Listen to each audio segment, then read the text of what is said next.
आज काय स्पेशल?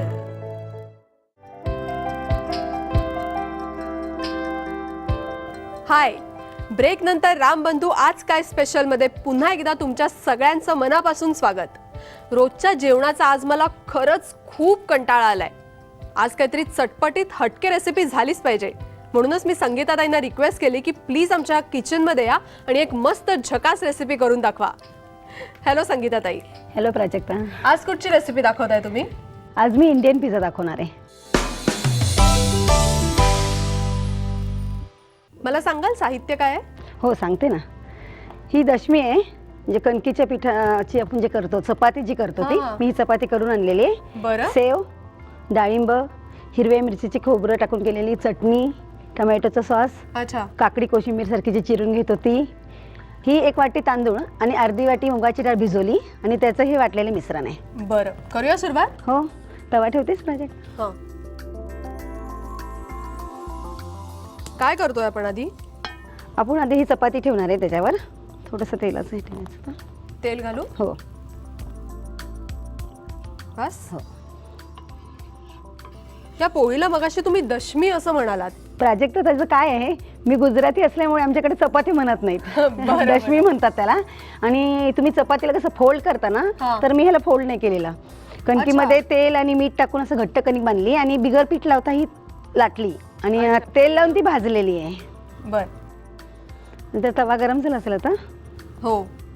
ह्याच्यावर ठेवूया. ही तव्यावर ही चपाती केलेली दशमी ठेवलेली आहे. हां.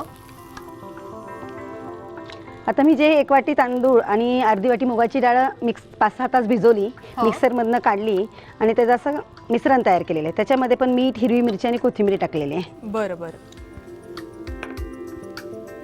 आता आपण हे दशमीवर स्प्रेड करतोय.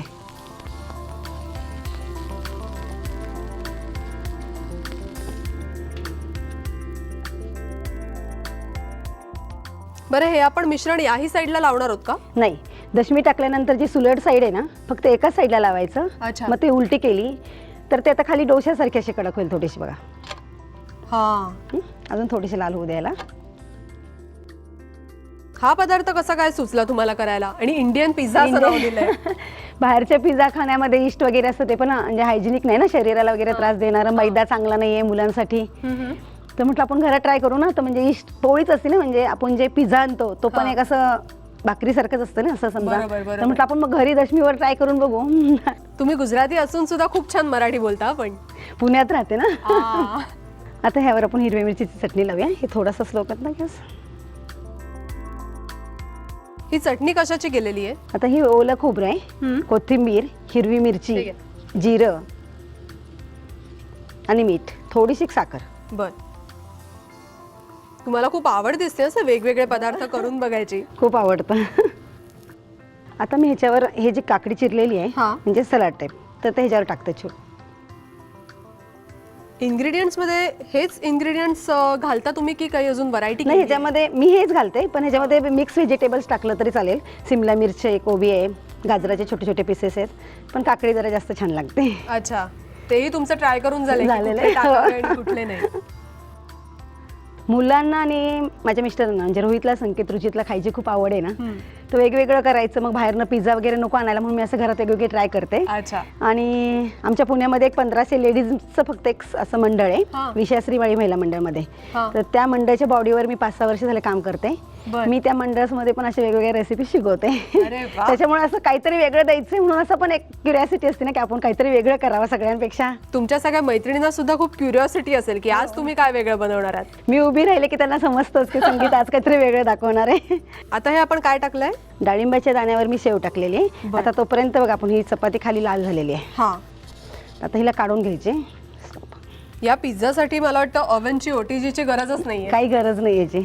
आता हा प्रोजेक्ट आपला इंडियन पिझ्झा तयार झाला बघ.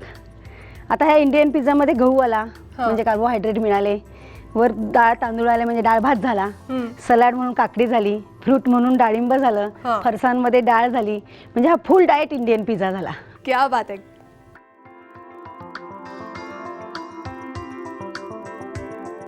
हे पण फार सुंदर आहे. भोपळी मिरची आहे ना ही? हां, भोपळी मिरची, शिमला मिर्च, त्याला मी कट करून त्याच्यामध्ये टमॅटोचं सॉस भरले. टमॅटो कट करून त्याच्यामध्ये हिरवी मिरचीचं चटणी भरली. म्हणजे कॉन्ट्रास्टमध्ये मी भरलंय. असा हा इंडियन पिझ्झा तयार झाला. चटपटीत तरी सुद्धा अतिशय परिपूर्ण अशी रेसिपी आहे. थँक्स अ लॉट संगीताताई. थँक्यू प्राजक्ता.